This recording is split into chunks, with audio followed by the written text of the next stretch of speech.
Tidak ada paket yang telat sampai tujuan, semua dijamin 100% sampai tepat waktu. Itulah slogan film ini. Sebuah film yang menceritakan tentang seorang wanita yang berasal dari Korea Utara, membelot ke Korea Selatan dan berujung menjadi kurir paket. Paket yang dikirim bukanlah sembarang paket. Paket apakah itu? Film dimulai saat seorang wanita bernama Jang Yan-ha mengambil mobil di tempat pelelangan. Perlu diingat, dikarenakan saya menggunakan aplikasi untuk mengisi suara dan agak berbelit kalau menyebutkan nama Korea. Jadi kita ganti saja menjadi nama yang gampang disebutkan. Yan-ha kita bakal ganti jadi Santi. Dan ini Asep, montir kepercayaannya Santi. Di lokasi bengkel mobil tempat Santi bekerja, ternyata si bos sudah menerima sebuah pesanan pengantaran paket.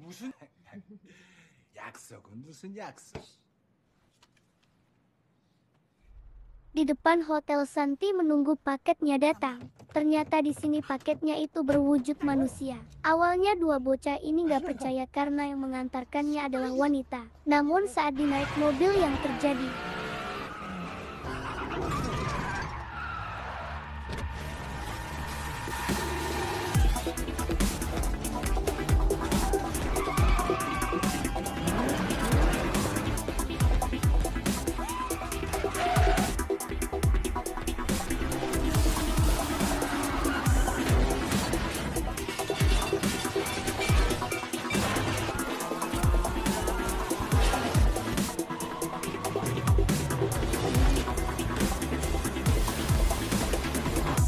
Karena kagum dengan cara menyetir Santi, si klien pun menawarkan pekerjaan ke Santi. Namun dengan santainya Santi menolak tawarannya itu. Entah ada hubungan apa Santi dengan si bos, hingga membuatnya begitu setia.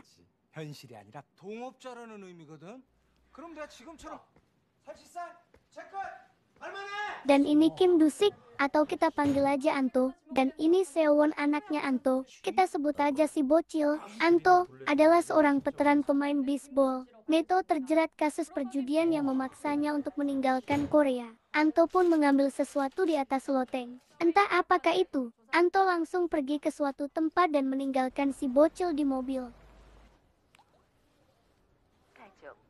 Ternyata Anto pergi ke seorang makelar. Di sana Anto membuat paspor untuk pergi meninggalkan Korea. Makelar pun menawarkan sebuah jasa pengiriman agar si Anto bisa aman sampai bandara tepat waktu dan aman. Si Anto pun menyetujuinya.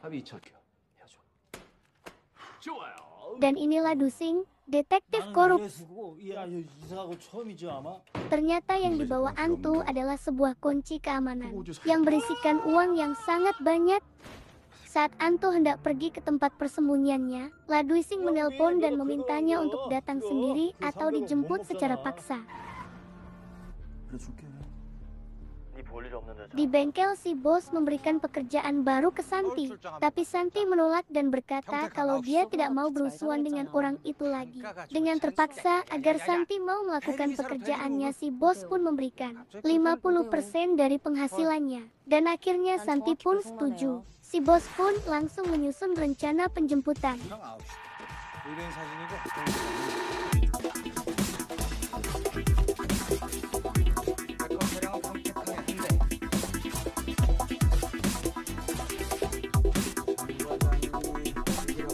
사거리 막고 있는 거. Di sisi lain, Anto sedang bermain baseball, menghabiskan sisa waktunya sambil menunggu jemputan datang. Tanpa dia sadari, Ladusing sudah mengetahui lokasinya. Di saat malam tiba, Anto mendengar suara mobil. Dia mengira itu adalah jemputannya dan ternyata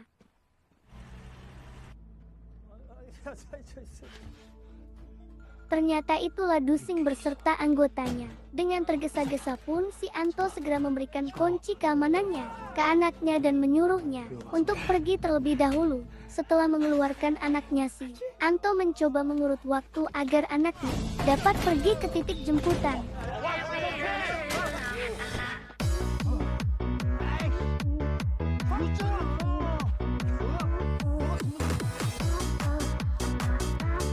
Di saat bocil sudah sampai di tempat penjemputan, Santi tidak langsung membukakan pintu mobilnya. Entah apa yang Santi pikirkan, tapi setelah melihat ada yang mengejar si bocil, pintu mobil pun dibuka dan mereka pun segera pergi. Di tengah perjalanan Santi berhadapan dengan Ladusing, dan ternyata Anto masih hidup. Sebelum dia menghantamkan badannya ke mobil Ladusing, si Anto sempat menjatuhkan sesuatu terlebih dahulu. Berkat bantuan si Anto, Santi pun dapat pergi dengan leluasa sampai ke lokasi tujuan.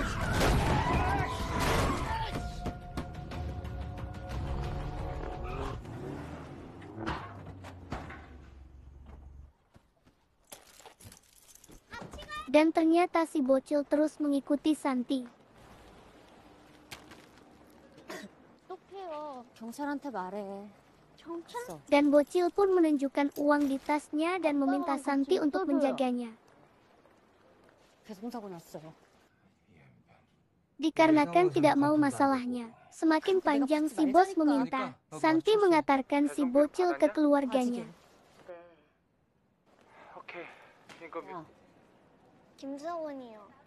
할머니. Setelah ditanyakan, ternyata si bocil nggak punya ibu dan tak ada tempat untuk tinggal. 좀 찾아줘요. Pada akhirnya Santi menitipkan si bocil kepada kenalan si bos. Dengan bermodal bakpao, si bocil pun nurut dan mau mengikutinya. 뭐 하는데요?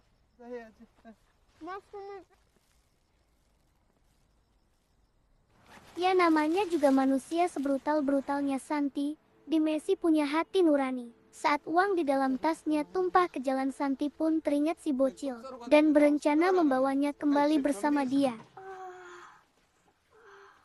Di lain sisi, di markas kepolisian, si Ladusing memanipulasi keadaan dengan mengatakan bahwa Anto dibunuh oleh Santi dan si bocil diculik olehnya juga. 이 직후 김두식이 살해를 당했고, 야, 나 보이지? 김두식의 아들 김서원으로 작전차 살해된 김두식이 그렇다는 얘기는 저 야구. Kembali ke Santi, ternyata dia membawa si bocil ke sebuah hotel.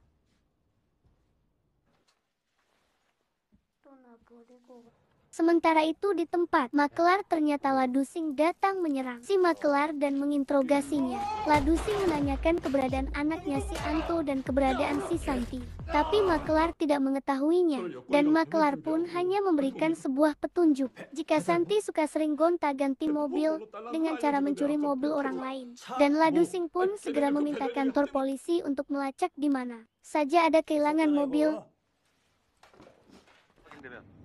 Tidak butuh waktu lama, lokasi pun ditemukan. Dengan membawa semua anggotanya, Ladusing langsung menuju hotel dan memeriksa kamar di mana Santi berada. Dan yang terjadi kemudian,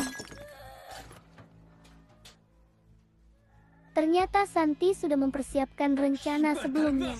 Santi masuk kamar yang bukan pesanannya. Dengan kode dari telepon yang sudah disiapkan, Santi pun sadar bahwa Ladusing sudah mengetahui keberadaannya. Dengan cepat dia pun segera pergi. Sempat ketahuan Ladusing, namun Santi berhasil membalikan keadaan setelah dibantu si bocil.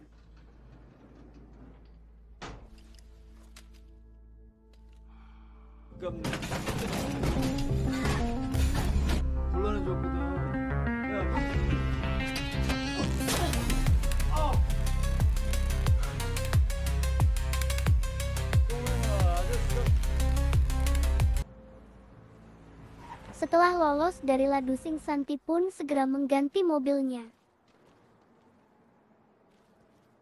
Di tempat parkir terlihat Hanmi yang seorang anggota BIN atau biasa disebut Badan Intelijen Nasional datang menemui Ladusing. Mereka membahas tentang Santi. Ternyata Hanmi yang sudah lebih dulu mengetahui identitas Santi.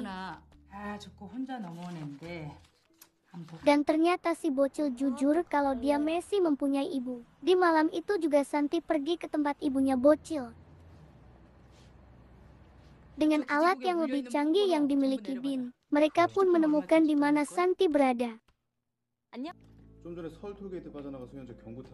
Sebelum Ladusing dan antek-anteknya pergi, Hanmi yang berpesan agar menghubunginya setelah bertemu Santi. Namun Ladusing menyuruh rekannya agar menghabisi Santi sebelum dia tiba. Kalian tahu apa yang dikatakan ibunya bocil? Ternyata dia tidak mengakui kalau dia punya anak. Dengan penuh kekesalan, Santi pun pergi meninggalkannya. Saat tiba di parkiran ternyata si bocil tidak ada. Dan yang terjadi... Ternyata orang suruhan Ladusing sudah ada di sana.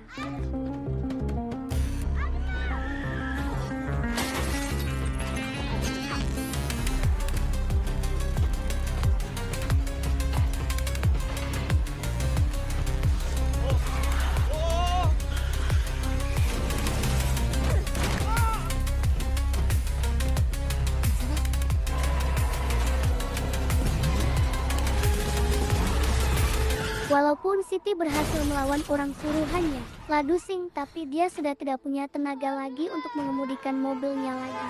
Si bocil pun berinisiatif meminta bantuan di jalanan. Sementara itu Han Miyang pun semakin curiga dengan Ladusing setelah mendengar bahwa bocil yang diculik oleh Siti meminta bantuan pertolongan untuk menolong Siti. Dan akhirnya Han Miyang pun memulai penyelidikan dari awal, di mana lokasi Anto ditemukan tewas. Dan disinilah Siti tertidur di dalam mobil. Dan ternyata uang yang di dalam tas si bocil semuanya digunakan untuk membeli mobil ini.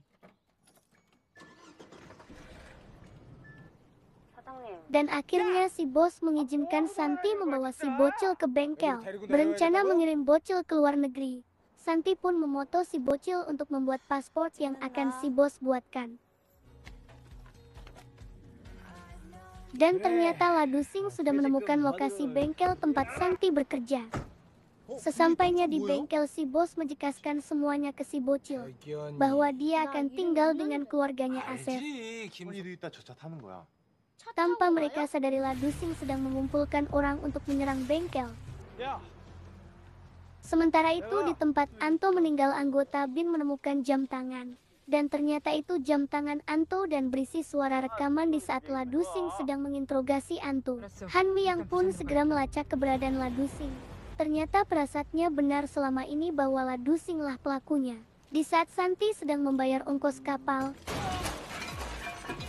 ternyata Ladusing sudah ada di dalam ruangan si bos. Ladusing terus-terusan menanyakan di mana Siti, tapi si bos enggan memberitahunya. Dan ternyata si bos sudah mengenal Siti saat pertama kali Siti kabur dari Korea Utara. Si bos memberinya kerjaan dan tempat tinggal sementara. Si Asef pun memasukkan si bocil ke bagasi setelah dia mendengar percakapan si bos dengan Ladusing dari pengeras suara. Alih-alih memberitahu keberadaan Siti, si bos malah memberitahu bahwa kunci keamanannya ada bersamanya. Namun berangkas itu memerlukan sidik jari si bos. Dan yang terjadi...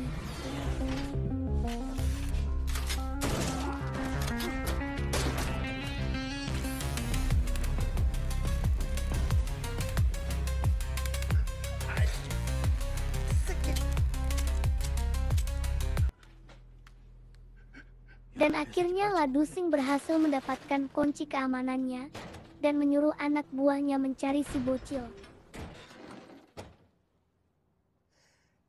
Jiwa brutalnya Santi pun keluar saat dia melihat sahabat dan bosnya terkapar tak berdaya. Dan inilah yang terjadi.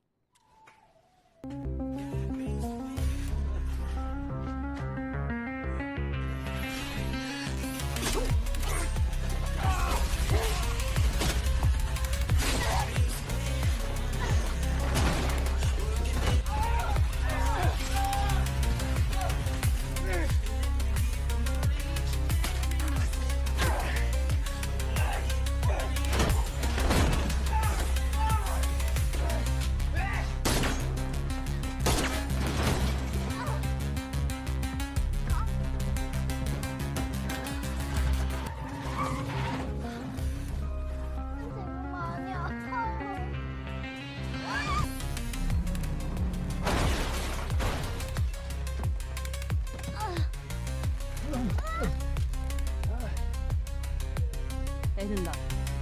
달라지자.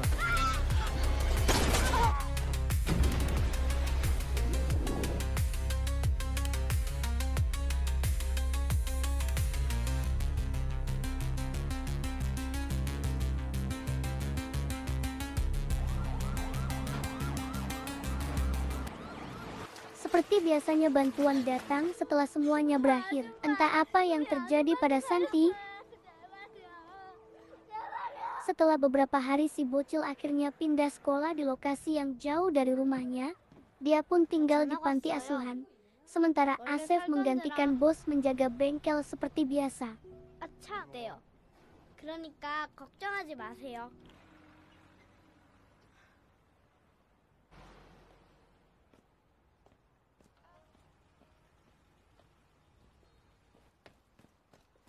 Dan ternyata Santi masih hidup. Entah bagaimana caranya dia lolos dari dalam air. Dan film pun berakhir. Sekali lagi tolong dibantu subscribe channel ini agar saya lebih semangat lagi dalam membuat video. Terima kasih, sampai jumpa di video selanjutnya.